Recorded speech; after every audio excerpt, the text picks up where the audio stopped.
आज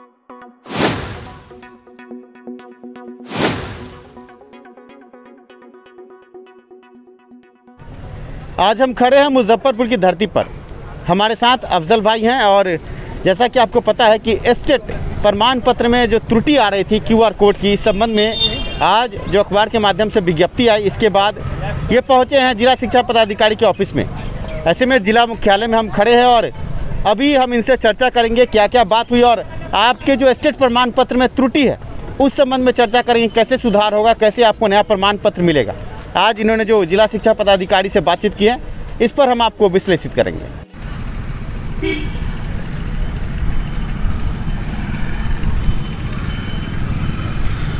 हमारे साथ अफजल जी खड़े हैं और जैसा कि आपको पता है कि इनके स्टेट प्रमाण पत्र में त्रुटि है। जिन अभ्यर्थियों ने दोनों पेपर की परीक्षा दी, उनके स्टेट प्रमाण पत्र में त्रुटि की खबर हमने पिछले दिनों भी आपको दिखाई और ऐसे में अब इसके समाधान के संबंध में जिला शिक्षा पदाधिकारी के ऑफिस में ये पहुंचे थे। जैसा कि आपको पता है कि आज एक विज्ञप्ति जारी हुई है कि 12 मार्च 2022 से त्रुटिपूर्ण प्रमाण पत्रों को वापस लिया जाएगा और नया प्रमाण पत्र दिया जाएगा। अफजल जी, आज आप शिक्षा पदाधिकारी के यहाँ पहुँचे क्योंकि 12 तारीख का तिथि दी गई थी और इस संबंध में कोई क्लियरिटी नहीं है कि कब से जाना है, क्या आवेदन देना है या नहीं देना है। आज हम आपसे चर्चा करेंगे। क्या आप पहुँचे थे शिक्षा पदाधिकारी के ऑफिस में, तो क्या क्या बात हुई? जी, मैं पहले तो सबसे पहले आपका धन्यवाद देना चाहता हूँ कि आपने मुझे अपने चैनल पे आने का मौका दिया।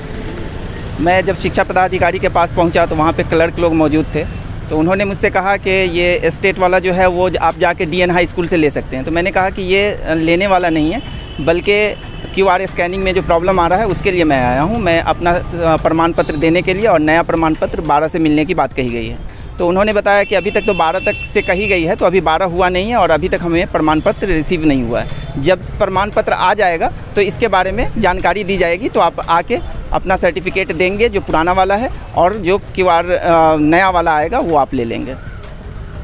ऐसे में सर, आपके प्रमाण पत्र में इस तरह की त्रुटि थी। पिछले दिनों भी आपने हमसे संपर्क किया था कि सर ऐसा ऐसा हुआ है और इस मुद्दे को शिक्षा सुधार ने उठाया। अब आपको क्या लगता है, क्या ये जो पेपर 1 और पेपर 2 दोनों में एक ही पेपर का रिजल्ट दिखाना और कई तरह के और QR कोड में समस्याएं हैं, क्या लगता है सर कि 12 तारीख के बाद ये समस्या समाप्त होगी? और एक सवाल और इसके साथ हम पूछेंगे कि कुछ लोग ऐसा कहते हैं कि ये बैकडोर से आए हुए, इसीलिए इनका QR कोड सही तरीके से नहीं शो करता। इस पर आप क्या कहेंगे? मैं ये बताना चाहूँगा कि जो लोग कहते हैं कि बैकडोर से ये लोग आए हैं, तो उनसे मैं ये कहना चाहूँगा कि अगर मैं बैकडोर से या कोई भी बैकडोर से आएगा तो कोई एक पेपर में वो अपना पैसा दे के सेटिंग कराएगा, लेकिन मेरा है दोनों पेपर में मैं पास हूँ और दोनों में मेरिट में हूँ, तो ये मेरा मेरिट लिस्ट में है दोनों ही पेपर में। तो मैं अगर बैकडोर से आऊँगा तो दोनों के लिए पैसे क्यों खर्च करूँगा? सबसे पहला सवाल तो मेरा ये होगा। उसके बाद मैं ये आपको बता देना चाहता हूँ कि ये QR वाला प्रॉब्लम जो है वो हमें लगता है कि सॉल्व हो गया होगा। बोर्ड से प्रमाण पत्र भेज दिया गया होगा, अब यहाँ रिसीव हो जाएगा। वैसे जैसे ही रिसीव होगा हम लोग को इन्फॉर्म किया जाएगा और हम लोगों का प्रमाण पत्र फिर से सही वाला मिल जाएगा। तो आपने देखा कि अभ्यर्थी जिस तरह से हल्कान परेशान थे, अब QR कोड की समस्या को समाप्त करने के बाद और 38 जिले के जो जिला शिक्षा पदाधिकारी के ऑफिस हैं वहाँ पर ये जहाँ जहाँ उनको मिला है पुनः ये मिलेगा। ऐसे में अभ्यर्थी एक आवेदन भी लिखकर साथ में जाए और जिला शिक्षा पदाधिकारी के ऑफिस में अपना आवेदन और साथ में अपना जो पहले जो प्रमाण पत्र त्रुटिपूर्ण मिला उसको आप वहाँ पर जमा करेंगे और आपको नया वाला मिल जाएगा।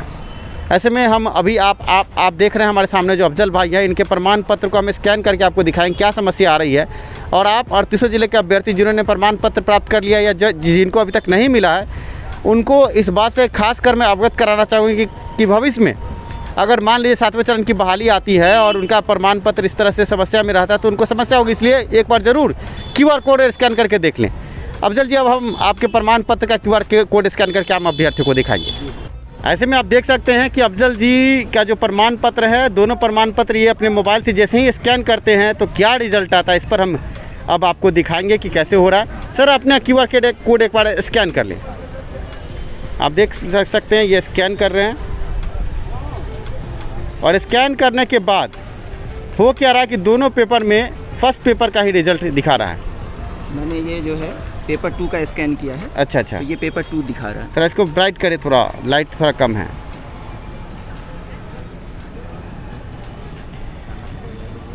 आप देख सकते हैं कि ये जो लिखा है इनके स्क्रीन पर कि स्टेट 2019 अफजल, इनका नाम आप देख सकते हैं, क्वालिफाई 73, और पेपर 2 का रिजल्ट इनका दिखाई दे रहा है। इस पे पेपर 1 का कि पेपर 2 का? पेपर 2 का स्कैन किया है, पेपर 2 का दिखा रहा है, लेकिन मैं अब आपको पेपर 1 दिखाएंगे। जी, अब पेपर 1 दिखाइए।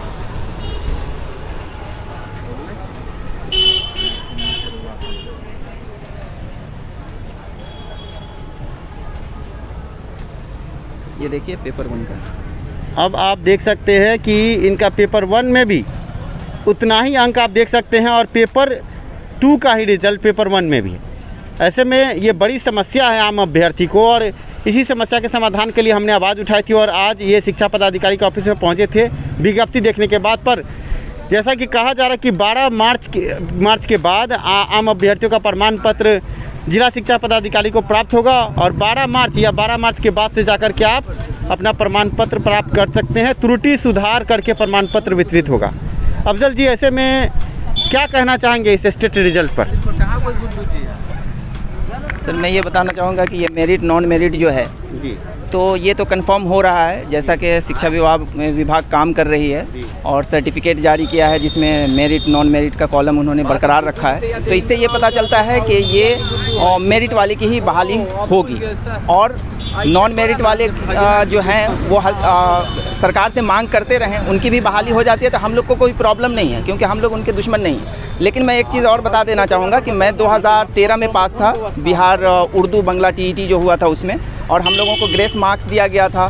फिर हम लोग पास कर गए, सर्टिफिकेट भी मेरे पास है, लेकिन फिर हाई कोर्ट जाने के बाद उसको कैंसिल कर दिया गया। वो प्रमाण पत्र अभी भी मेरे पास है, लेकिन वो किसी काम का नहीं है। तो मैं आप लोग को बताना चाहूँगा कि सिर्फ प्रमाण पत्र ले लेने से नौकरी नहीं मिल जाएगी, इसके लिए संघर्ष करना पड़ेगा। ये बड़ी बात कह रहे हैं। उर्दू बांग्ला की बात हमने भी आपसे कही थी। उर्दू बांग्ला 2013 में अभ्यर्थियों के बाहरी आंदोलन और हाई कोर्ट से केस जीतने के बाद ये कहा गया था कि 5% अंक में कमी करके उनको 5% का ग्रेस दे करके सबको उत्तीर्ण किया गया। 13,000 अभ्यर्थी उत्तीर्ण हुए थे।